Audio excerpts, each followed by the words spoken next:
안녕하세요. 조재만 소장입니다. 혹시 여러분들 중에 갑자기 아는 지인이 연락이 와서 제주도 땅을 사라는 권유를 받으신 적이 있으십니까? 시세보다 엄청 싸게 나왔으니까 지금 매입해야 된다. 빨리 사라.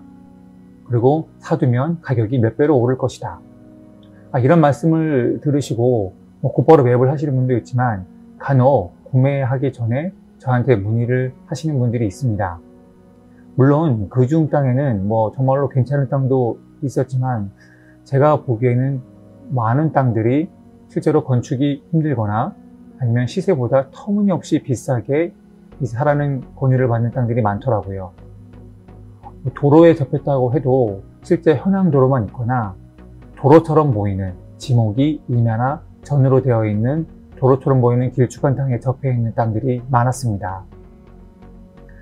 그래서 저는 오늘 이 영상을 보시고 여러분들이 갑자기 지인한테 그런 투자 권유를 받으면 어떻게 분석하는지에 대해서 설명드리겠습니다. 첫 번째, 해당 토지의 지번을 물어보시고 그 지번을 지도에 입력하셔서 한번 입지를 분석하는 겁니다. 이 중에 카카오맵이나 네이버맵 등 다양한 지도를 제공하는 웹사이트가 많이 있습니다. 그런 웹사이트에 들어가셔서 해당 토지의 주변에 기존 인프라 시설이 되어 있는지, 기본적인 예를 들어서 도심지와의 거리, 그리고 어떤 학군, 초등학교, 중학교의 그 거리, 그리고 편의시설, 상점이나 아니면 의원 등 그런 생활 편의시설이 밀접한 건 아니더라도 주변에 인근이 있는지 한번 체크를 해보시는 거고요. 그 인근에 있는 거에 대한 그런 기준은 직선거리도 있지만 이왕이면 도보나 아니면 차로 이동 가능한 시간을 체크해 보는 겁니다.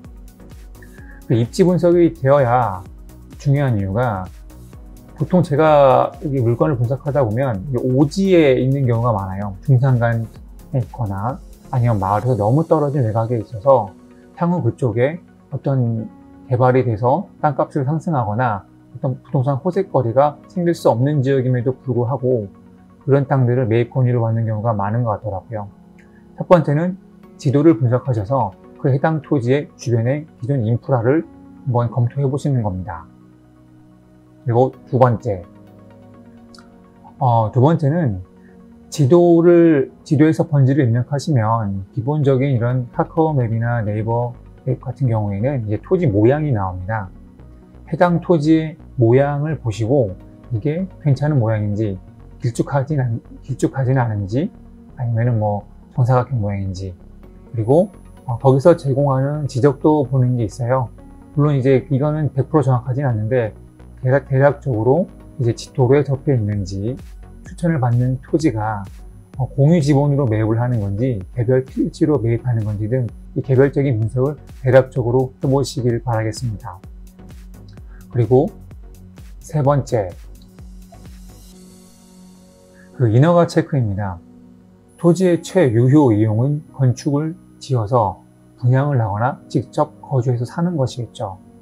근데 이런 인허가 부분은 그 지인이 추천했을 때 거의 건축이 된다고 합니다. 근데 제가 생각하기에는 건축이 된다는 것은 쉽게 큰 비용을 들이지 않고 곧바로 인허가를 낼 수 있는 땅을 말하는데, 보통 그런 땅들 대부분은 건축이 되더라도 엄청난 비용이 들어서 현실적으로 불가능한 땅들이 많았었고요. 그리고 인허가 자체가 아예 안 되는 땅도 많았습니다. 관공서나 그런 쪽에 문의를 하시면 담당자가 자세히 알려줄 겁니다. 해당 지역이 구자읍이나 애월읍, 대정읍 이렇게 읍사무소에 있는 경우에는 읍사무소에 전화하시면 그 건축 인허가 담당자가 따로 있습니다. 그분한테 해당 지번을 불러주시면 그분이 그거에 대해서 대략적으로 건축 가능 유무를 말씀해 주시는데, 그런 내용을 토대로 이제 참고하시면 좋을 겁니다. 그리고 네 번째, 해당 지역의 공인중개사한테 시세를 물어보는 겁니다. 근데 중요한 거는 이제 공인중개사 분들이 일부러 그런다는 건 아니고 각자 주관적인 상대적인 시세 반영이 있을 수 있습니다. 그래서 보통 3-4군데, 15군데 물어보시고 가장 높게 부른 공인중개사 가격과 그리고 가장 낮게 부른 그 공인중개사 시세 가격을 제하신 다음에 그 중간에 평균값을 한번 참고하시면 좋을 겁니다. 그리고 5번째, 금융권을 이용하는 겁니다. 한마디로 은행을 이용하는 건데요. 여러분들이 대출받고자 하는 토지에 대해서 해당 은행의 창구를 방문하셔서 그 토지를 불러주면 은행도 돈을 벌기 위해서 그 토지에 대해서 대출 심사를 합니다.